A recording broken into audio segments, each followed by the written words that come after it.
Sa gitna ng abalang na yun, ang hangin ay may halimuyak ng sampagita habang nakaluhod si Andres sa harap ni Mayari. Iniaalay niya ang mga marurupok na bulaklak. Ang kanilang halimuyak ay isang matamis na pangako, ngunit may anino sa mga mata ni Mayari. Ang mga labi ni Mayari ay bahagyang ngumiti, ngunit ang kanyang mga mata ay nagtataksil ng bahagyang kalungkutan, isang panandali ang kadiliman sa kanyang maningning na mukha. Sa paligid nila, ang nayon ay naghahanda para sa kasal, ngunit ang saya ay napapawi ng kalungkutan ni Mayari, isang mapait na simponya ng pag-ibig at lungkot. Kumakaway ang mga banderitas, inihahanda ang pagkain, at umaalingaw-ngaw ang tawanan. Gayunpaman, ang nalalapit na pag-iisang dibdib ay may bahid ng banayad na kalungkutan, isang makabagbag damdaming panimula sa mga panata na kanilang gagawin. Sa tahimik na katahimikan ng kubo, nakaupo si Mayari na naliligo sa malambot na liwanag ng buwan. Ang kanyang tingin ay nawawala sa kalawakan ng buwan. Tahimik na pumasok si Andres. Ang kanyang mukha ay puno ng pag-aalala habang lumalapit kay Mayari. Mayari, ano ang bumabagabag sa iyo ng labis? Parang ang layo mo buong araw, tanong ni Andres. May halong pag-aalala ang boses. Mahinang sagot ni Mayari, wala ito Andres. Baka ang buwan lang ang nagtatapon ng mahabang anino sa aking isipan. Patuloy si Andres. Sabihin mo sa akin, pinagbabahaginan natin ang lahat, tandaan mo? Bumaba ang boses ni Mayari. Pakiramdam ko may paparating na bagyo Andres. May kadiliman sa abot tanaw. Sa ilalim ng mapagmasid na liwanag ng buong buwan, humahaba ang mga anino na parang mga daliring umaabot sa kawayang kakahuyan. Nagkukumpulan ang mga taga-nayon, ang kanilang mga bulong ay naghahabi ng mga kwento ng takot sa gabi. Ang mga hayop ay nakahandusay na walang buhay, ninakaw ang kanilang dugo, nagiiwan ng nakakakilabot na bakas sa tahimik na gabi. Kumukutitap ang mga sulo, nagtatapon ng sumasayaw ng mga anino sa mga mukha ng mga lalaking pumapasok sa nakakatakot na kakahuyan. Ang takot ay malalim na nakaukit sa kanilang mga mata. Bawat kaluskos ng dahon ay isang nakakakilabot na paalala ng hindi alam. Ang kagubatan ng kawayan ay bumubulong ng mga lihim, habang matapang na hinaharap ng mga taga-nayon ang takot na nagkukubli sa loob. Si Andres ay nagkakawag sa kanyang higaan, bilanggo ng kawalan ng tulog. Ang mga bulong ng mga taga-nayon ay walang tigil na umaalingaw-ngaw. Isang nakakatakot na koro sa katahimikan ng gabi. Sa pagnanais na makahanap ng kahit sandaling kapayapaan, bumangon si Andres at hinanap ang malamig na ginhawa ng tubig. Isang nakakakilabot na tuklas. Nakabukas ang pinto sa likod, isang nakakatakot na anino. Sa gilid ng kagubatan, sinusundan ni Andres ang nakakakilabot na tunog. Hinihila papunta sa puso ng mga bangungot ng gabi. Nakatayo si Mayari na nakasilweta laban sa maliwanag na buwan. Ang kanyang mukha ay nagiging isang nakakatakot na maskara. Ang kanyang mga mata ay nagliliyab ng hindi likas na gutom, tumatago sa tabing ng gabi, nangangako ng hindi masambit na mga kasamaan. Isang mahabang itim na dila ang lumabas, tinikman ng hangin, isang halik ng ahas sa nakakatakot na dilim. Ang kanyang mga daliri ay nagiging matatalim na kuko, kumikislap ng nakakatakot sa ilalim ng malamig na liwanag ng buwan. Nauunawaan ni Andres ng may nakakakilabot na katiyakan. Siya ang aswang, isang nilalang ng alamat na nabuhay sa nakakatakot na anyo.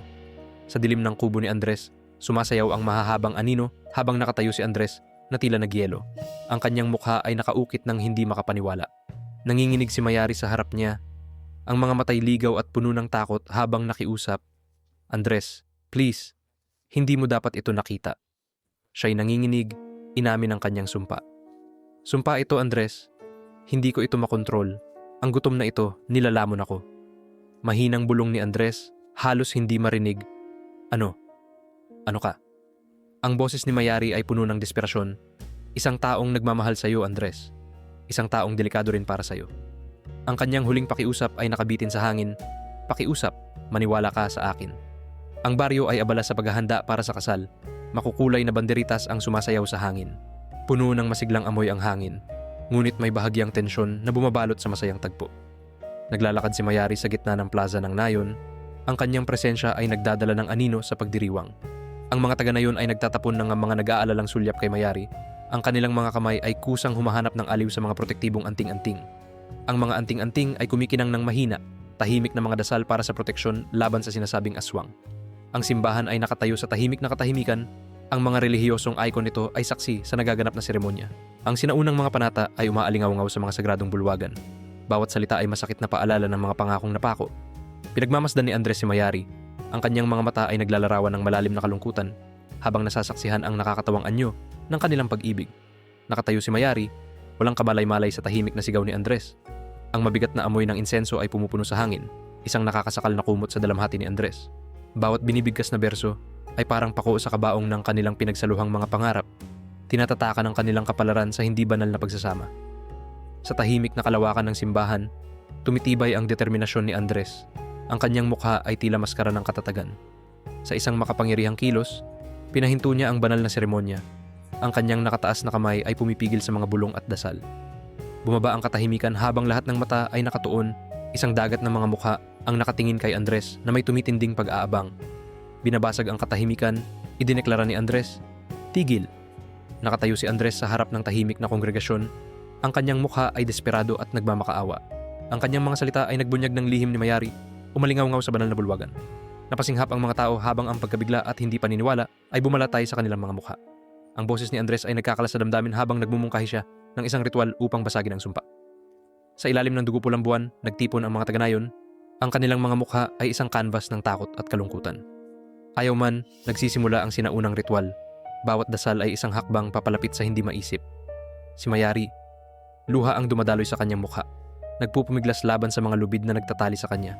Makapal na usok ang pumapailan lang. Isang nakakatakot na belo na nagtatago sa tanawin habang lumalakas ang pag-awit. Ang hangin ay naglalaman ng hindi nakikitang enerhiya. Ang liwasan ng Nayon ay naging entablado para sa sakripisyo.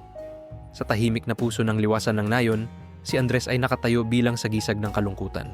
Ang kanyang mukha, isang canvas ng malalim na dalamhati. Hawak niya ang isang sagradong punyal. Ang malamig na bakal nito ay matinding kaibahan sa init ng kanyang nanginginig na kamay. Ang kanyang kamay ay nanginginig, isang nakikitang pakikibaka sa pagitan ng pag-ibig at tungkulin habang pinatatag niya ang sarili para sa isang madilim na layunin.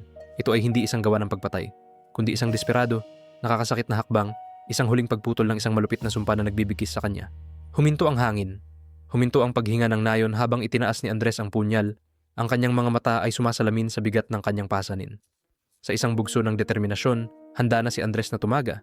Hindi upang wakasan ang isang buhay, kundi upang palayain ang isang kaluluwa mula sa walang hanggang pagdurusa. Ang liwasan ng Nayon ay nanginginig sa lumalakas na awit, isang crescendo ng mga tinig na umaabot sa isang hindi kilalang rurok. Ang sigaw ni Mayari ay bumabalot sa hangin, isang hilaw, walang pigil na tunog na sumasalamin sa parehong pagdurusa at kalayaan. Ang mismong lupa ay nanginginig sa ilalim ng mga paa ng mga taga-Nayon, habang ang kalikasan mismo ay tumutugon sa nagaganap na drama. Isang halo ng takot at pananabik ang makikita sa mga mukha ng mga taga-Nayon habang papalapit ang kasukdulan ng ritual. Ang unang liwanag ng bukang liwayway ay humahalik sa abot tanaw, hudyat ng pagtatapos ng mahabang, nakakatakot na gabi. Sa gitna ng liwasan ng Nayon, bumagsak si Mayari. Sa wakas ay napawi na ang halimaw na gutom. Bumaba ang katahimikan, isang matinding kaibahan sa kaguluhan ng gabi habang sabay-sabay na huminga ng maluwag ang Nayon. Ang kapayapaan ng bukang liwayway ay dumating, nangangako ng bagong simula pagkatapos ng nakakatakot na karanasan. Sinalo ni Andres si Mayari habang siya ay bumabagsak. Ang kanyang mga bisig ay kanlungan sa gitna ng kaguluhan. Pinapanood ng mga taga-Nayon na may pigil na hininga. Ang kanilang mga mukha ay larawan ng pagkamangha at ginhawa habang natutunaw ang sumpa. Sa kabila ng nabasag na sumpa, isang sama-samang buntong hininga ng ginhawa ang dumaan sa liwasan ng Nayon. Naging malinaw ang hangin at ang bigat ng mga henerasyon ay naglaho habang nabasag ang sumpa. Unti-unting bumabalik ang buhay sa Nayon, ang madilim na anino ng aswang bride ay naglalaho sa alaala. Magkahawak kamay sina Andres at Mayari, ang kanilang pag-ibig ay isang ilaw ng pag-asa sa gitna ng natitirang takot. Ang kanilang mga ekspresyon ay sumasalamin sa isang pag-ibig na sinubok, ngunit hindi nasira, isang tahimik na patunay ng kanilang katatagan. Magkasama nilang haharapin ang hindi tiyak na hinaharap, ang kanilang ugnayan ay isang pangako ng lakas at pinagsasaluhang tadhana.